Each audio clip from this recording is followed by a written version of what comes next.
ಇದೆ ಬಾಬಾ ಅವ್ರೆ ನಾನದನ್ನ ನನ್ನ ಮೊಮ್ಮಗನ್ ಕೈ ಕಟ್ಟಿದೀನಿ. ಆ ಸಕ್ಕು ಅವನ್ಗೆ ಪಾಂಡುರಂಗನ್ ಭಜನೆ ಕಲಿಸ್ತಿದ್ದಾಳೆ. ಅದಕ್ಕೆ ನಾನು ಅಯ್ಯೋ ನೀನ್ ಯಾಕಿಂತ ಕೆಲ್ಸ ಮಾಡ್ದೆ?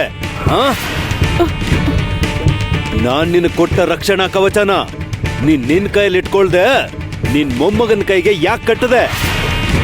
ಏನ್ ನಡೀತು ಅಂತ ನೋಡ್ದೆ ಅಲ್ಲ? ನೀನ್ ಆ ತಾಯ್ತನ ತೆಗೆದಿದ್ಯಾ. ಅನರ್ಥ ನಡೆದು ಸಮಸ್ಯೆ ನಿನ್ನ ಸುತ್ತುವರ್ದಿದೆ.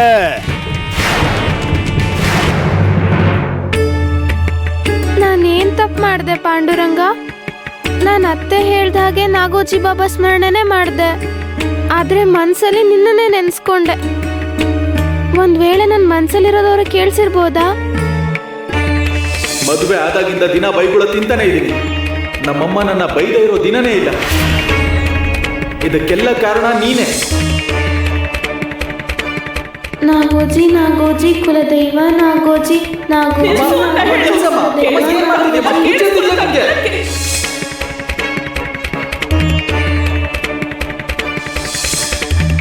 ನೀನು ಯಾವತ್ತೂ ನನ್ನ ಕಣ್ಮುಂದೆ ಬರಬೇಡ ಸಕ್ಕು. ದಿನ ನನಗೆ ಹಿಂಸೆ ಕೊಡ್ತಿದ್ಯಾ.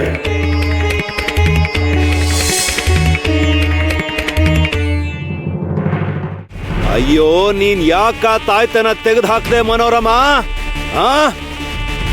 ನೀನ್ ಆ ತಾಯ್ತನ ತೆಗೆದಿದ್ ಮರುಕ್ಷಣ ಸಕ್ಕು ಮತ್ತೆ ಅವಳ ಪಾಂಡುರಂಗ ಇಷ್ಟ ಬಂದ ಹಾಗೆ ನಿನ್ ಜೊತೆ ಆಟ ಆಡಿದ್ದಾರೆ.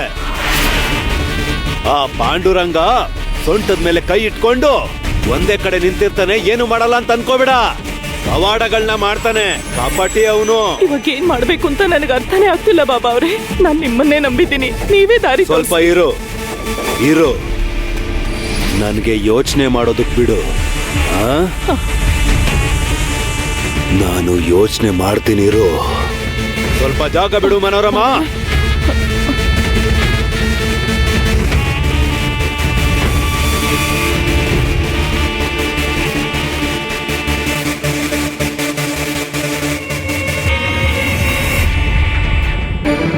ಗೊತ್ತಾಯ್ತು, ಇವಾಗ ನನ್ಗೆ ಎಲ್ಲ ಗೊತ್ತಾಯ್ತು. ಸಕ್ಕು ಮಾಡಿರೋ ಸಂಚೇನು ಅಂತ ನನಗೆ ಸ್ಪಷ್ಟವಾಗಿ ಗೊತ್ತಾಯ್ತು. ಅವಳು ಬೇಕು ಅಂತಾನೆ ತಪ್ಪು ಮಾಡಿ ನಿನ್ ಕೋಪ ಬರ್ಸ್ತಿದ್ದಾಳೆ. ಪ್ರತಿ ಕ್ಷಣ ನೀನ್ ಆವೇಶ ಪಟ್ರೆ ನಿನ್ ಶಕ್ತಿ ಕಡಿಮೆ ಆಗತ್ತೆ. ನೀನಿದನ್ನ ಅರ್ಥ ಮಾಡ್ಕೋತಿಲ್ಲ ಮನೋರಮ. ಅವಳು ಬೇಕು ಅಂತಾನೆ ಇದನ್ನೆಲ್ಲ ಮಾಡ್ತಿದ್ದಾಳೆ. ನೀನ್ ಹೀಗೆ ಕೋಪ ತಪ್ಪು ಮಾಡಿದ್ರೆ ಶಿಕ್ಷೆ ಕೊಡದೆ. ನಾನು ಇನ್ನೂ ಪೂರ್ತಿ ಹೇಳಿಲ್ಲ, ಮಾತಾಡೋದಕ್ ಬಿಡು. ಸರಿ ಬಾಬಾ ಅವ್ರೆ. ಇಲ್ಲಿ ನೋಡು, ಈ ಸಕ್ಕು ಏನ್ ಮಾಡ್ಬೇಕು ಅನ್ಕೊಂಡಿದ್ದಾಳೋ ಅದನ್ನ ಮಾಡೋದಕ್ ಬಿಡು. ಅವಳು ಸಣ್ಣ ಪುಟ್ಟ ತಪ್ಪುಗಳನ್ನ ಮಾಡಿದ್ರೆ ನೀನು ಕೋಪ ಮಾಡ್ಕೋಬೇಡ. ಅವಳು ನಿನ್ನ ನೋಡಿ ಆಶ್ಚರ್ಯ ಪಡ್ತಾಳೆ. ನಿನ್ ಕೋಪ ಬರುತ್ತೆ, ಬಂದಾಗ ನನ್ ನೆನ್ಪು ಮಾಡ್ಕೋ, ಮನಸ್ಸನ್ನ ಶಾಂತವಾಗಿಟ್ಕೋ. ನೀನ್ ಸುಮ್ನೆ ಕೋಪ ಮಾಡ್ಕೊಂಡ್ರೆ ನಿನ್ ತಲೆ ಬಿಸಿ ಆಗತ್ತೆ, ಅದು ನಿನ್ಗೆ ಒಳ್ಳೇದಲ್ಲ. ಅರ್ಥ ಆಯ್ತು ಬಾಬಾ ಅವ್ರೆ.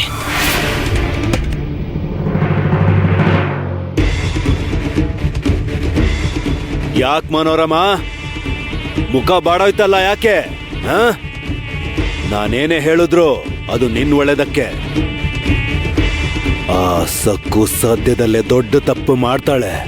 ಆಮೇಲೆ ಇಲ್ಲ ತಪ್ಪಾಗೋಯ್ತು. ಮಹಾಕಾಳ, ನನ್ ಗುರು ಮಹಾಕಾಳ ಅವಳ ಕೈಯಲ್ಲಿ ತಪ್ಪು ಮಾಡಿಸ್ತಾನೆ. ಮಹಾಕಾಳ, ಜೈ ಮಹಾಕಾಳ. ಹೇಳಿ ಬಾಬಾ ಅವ್ರೆ. ಅವಳಿಗೆ ತುಂಬಾ ಶಕ್ತಿ ಇದೆ, ಬುದ್ಧಿವಂತೆ. ನಿನ್ ಸೊಸೆ ಸಕ್ಕುನ ಹಿಡ್ತದಲ್ಲಿಟ್ಕೊಳ್ಳೋದಕ್ಕೆ 1 ಸುತ್ತಿಗೆ ಸಾಕಾಗಲ್ಲ, 100 ಸುತ್ತಿಗೆ ಬೇಕು. ಸರಿಯಾದ ಸಮಯಕ್ಕೆ ಸರಿಯಾಗಿ ಏಟ್ ಹೊಡಿಬೇಕು. ಕಾದಿರೋ ಕಬ್ಣ ಬಗ್ದಾಗೆ ಅವಳು ಬಗ್ತಾಳೆ. ಬೇರೆ ದಾರಿನೇ ಇಲ್ದೆ ಕೊನೆಗಳು ನಿನ್ ಕಾಲಿಗೆ ಬಂದ್ ಬೀಳ್ತಾಳೆ. ಒಂದೇ ಒಂದ್ ಏಟು, ಬಲವಾದ ಏಟ್ ಬೀಳ್ಬೇಕು. ತಾಳ್ಮೆಯಿಂದ ಇರು, ಕೆಲ್ಸ ಆಗುತ್ತೆ.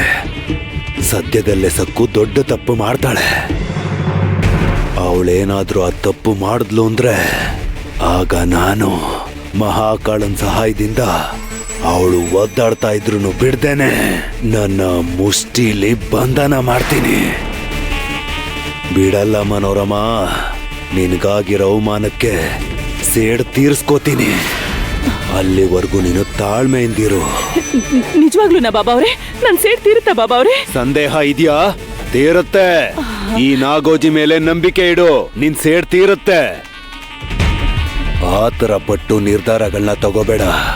ತಾಳ್ಮೆಯಿಂದ ಇರು. ಮಾತಿನ ಮೇಲೆ ನಿಗಾ ಇರ್ಲಿ. ಸರಿ. ನೀನು ಅವಳ ಬಲೆಗ್ ಬೀಳ್ಬೇಡ. ಮನಸ್ಸನ್ನ ಹಿಡಿತದಲ್ಲಿಟ್ಕೋ.